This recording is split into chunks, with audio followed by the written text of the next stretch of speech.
Hello दोस्तों, मैं हूं रजत। बहुत बहुत स्वागत है आप सभी का इस न्यू वीडियो में।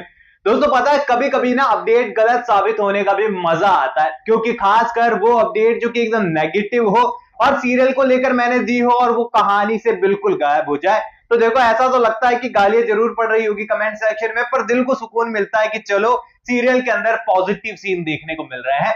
अब देखिए, सीरियल हो मेरे हमनवा तुम देना साथ मेरा की कहानी में ना सीरियल के मेकर्स ने मानो नेगेटिविटी को ना एकदम साइड में किनारे रख दिया है, क्योंकि वो जान चुके हैं, समझ चुके हैं स्टार प्लस वाले ना इन दिनों सारी वो चीजें कर रहे हैं जो ऑडियंस को फिर से जोड़ ले और हमारा स्टार प्लस फिर से बादशाह कायम कर ले अपनी टीआरपी चार्ट के अंदर। अभी आप स्टार प्लस का माहौल देखोगे ना तो ऐसे भाईचारा ऑन टॉप नजर आ रहा है। हर सीरियल एक दूसरे को प्रमोट करने में लगा है। स्टार परिवार के जो शोज होते हैं वो देखने को मिल रहे हैं। इसी के साथ ही यहाँ पर नेगेटिव सीन हर एक टीवी सीरियल में जो है वो कम कर दिए गए हैं।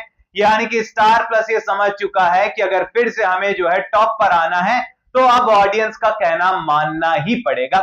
इसी के साथ ही मैंने आपको बताया था कि वो जल्द ही प्लान कर रहे हैं कि जो सुबह हॉटस्टार पर एपिसोड आ जाते हैं वो सुबह नहीं आएंगे। सीरियल जब टीवी पर टेलीकास्ट होता है उसी के साथ ही हॉटस्टार पर भी टेलीकास्ट होगा। यानी कि ये कहें कि अब पूरी तरीके से जो है वो चाहने वाले हैं, समझने वाले हैं, कोशिशें करने वाले हैं आप लोगों का दिल जीतने की, और इसके लिए उन्हें कहानी को तो पॉजिटिव रखना ही पड़ेगा। और हो सकता है यहां पर उन्होंने सारे मेकर्स को बुलाकर कह दिया हो कि कुछ समय मेहरबानी कर जब तक हम टॉप पर नहीं आ जाते अपनी नेगेटिविटी को साइड ही रखना, और अगर किसी ने भी भैया ये ट्रेडिशनल स्टोरी उठाई ना हमेशा वाली तो खैर नहीं है। अब देखो, सीरियल हो मेरे हमनवा तुम देना साथ मेरा आगे आने वाला एपिसोड में ना एक बड़ा ट्विस्ट हमारे सामने आने वाला है। अब ये अपडेट जब से मैं सुन पा रहा हूं ना, मैं तो देखो काफी एक्साइटेड हूं, क्योंकि कहानी के अंदर ना हर एक कैरेक्टर इतना कमाल का दिखाया है। मतलब मैं कहूंगा कि जो कास्टिंग डायरेक्टर है ना सीरियल के, उन्होंने काम अपना 100% दिया है, क्योंकि हर एक एक्टर अपने कैरेक्टर में इस तरीके से फिट नजर आया है कि मतलब कोई गुंजाइश नहीं है कि हम किसी और को इमेजिन कर पाए। सबसे पहली चीज तो यही है, कास्टिंग डायरेक्टर को 100 मार्क्स तो आप लोगों ने तभी दे दिए थे जब शब्बीर अहूवालिया और श्रुति झा को एक साथ उन्होंने कास्ट कर लिया था आफ्टर कुमकुम भाग्य। और ये तो ड्रीम जोड़ी थी सभी लोगों की, उसी तरीके से जैसे कि सही विराट का इंतजार आज तक हो रहा है घूमे किसी के प्यार में के बाद में। लेकिन वो भी कुछ सालों के बाद कभी ना कभी जोड़ी हमारे सामने आ जाए क्या पता। लेकिन वैसे ही यहाँ पर इन दोनों की जोड़ी थी और उसे लेकर आए। अब यहाँ पर ना इसी स्टारकास्ट के अंदर एक कैरेक्टर और ऐसा है जो कि लोगों को स्टार्टिंग से पसंद तो आया है, देखने में कैरेक्टर वाइज भी अच्छा लगा है, लेकिन इसको अभी तक ज्यादा हाईलाइट नहीं किया गया है। और आने वाले एपिसोड की जो हम अपडेट लेकर आएंगे उसी कैरेक्टर को लेकर है। अब आपने एक कैरेक्टर सीरियल के अंदर देखा होगा जो कि स्टार्टिंग में यहाँ पर विलन की तरह हमारे सामने पेश हुआ। इस कैरेक्टर को जो है यहाँ पर रक्षित की भाभी के रूप में इंट्रोड्यूस किया गया है, जहां पर पूरी तरीके से उन्हें नेगेटिव अब तक दिखाया गया है। लेकिन वहीं पर अवार्ड शो के दौरान जब वो अपने पति से, रक्षित के बड़े भाई से मिलती है, तो यहाँ पर ये चीजें क्लियरली हमें दिखाई जाती है कि गलती उनकी नहीं थी, बल्कि यहाँ पर जो बुआ जी है यहाँ पर रक्षित की और जो बड़े भाई की माँ है उनकी गलती थी, क्योंकि वो कभी भी जो है उन्हें आगे बढ़ते हुए नहीं देखना चाहती थी। एंड वो काफी पुराने विचारों की, एंड वो चाहती है कि सब कुछ जो उनके बेटे को मिल जाए, बाकी कोई कुछ करे ना। इसीलिए वो उनको भी अपने ड्रीम्स को फॉलो करने से रोक रही थी, और आज यही रीजन है कि वो अलग हैं और अपने ड्रीम्स को कंपटीशन के रूप में सामने रक्षित के लेकर खड़ी है और पूरा भी कर रही है। अब यहाँ पर जो है कहानी के आने वाले एपिसोड में जब डिवोर्स पेपर फाइल कर दिए हैं हमारी अपराजिता ने, तो यहाँ पर जो ललित है वो यहाँ पर पूरी तरीके से जो है एड़ी चोटी का जोर लगा देगा अपराजिता को गलत साबित करने के लिए। अब अपराजिता को जो है यहाँ पर बैंक करप्ट ऑलरेडी वो साबित कर ही चुका है, और कोर्ट में भी वो ये सब चीजें साबित करने में कामयाब हो जाएगा। यानी कि पासा उल्टा पड़ेगा और पूरी तरीके से जो है यहाँ पर अपराजिता जो है वो पराजय के आसपास होने वाली है। अब यहाँ पर इन सब चीजों के बीच में रक्षित का तो फुल ऑन सपोर्ट उसे मिल ही रखा है, लेकिन यहाँ पर पर्सनली नहीं, यहाँ पर ऑफिस के अंदर और ऑफिस की स्टोरी अलग चलने वाली है, क्योंकि मैं काफी दिनों से आपको लगातार बता रहा हूं।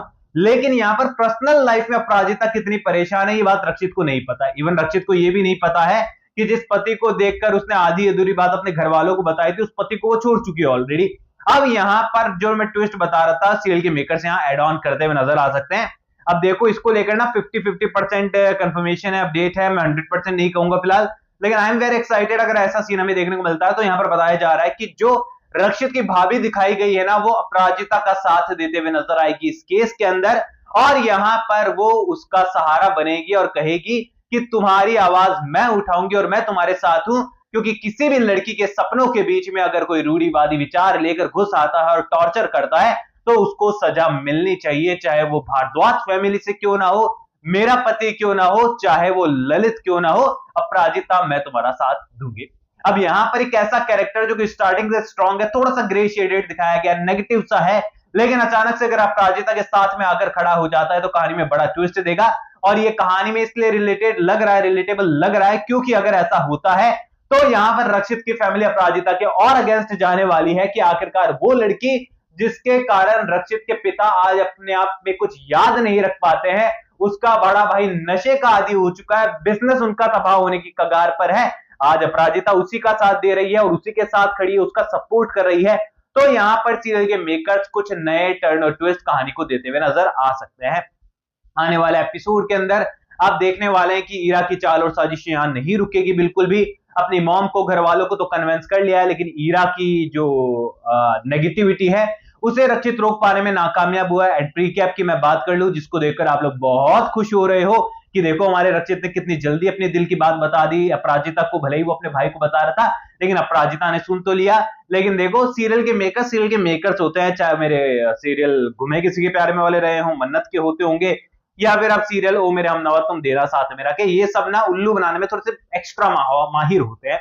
अब देखो यहाँ पर जो बातें रक्षित की सुनी है ना अपराजिता ने, वैसे सुननी नहीं चाहिए थी, एम्प्लॉय बॉस की बातें कौन सुनता है चुपकर, लेकिन यहाँ पर गलती से भी सुन ली है तो उसे लगने वाला है कि वो ईरा की बात कर रहा है, और अपराजिता को ऐसा लगने वाला है कि ये ईरा से प्यार करते हैं, और हमारे रक्षित को ऐसा लगने वाला है कि जो अपराजिता है वो अपने पति के लिए फुल लॉयल है और उसी की होकर रहेगी, मेरा कोई लेना देना नहीं है। अब यहाँ पर इसी कंफ्यूजन में, इसी असमंजस्य की स्थिति में जो है कहानी आगे बढ़ते हुए नजर आएगी।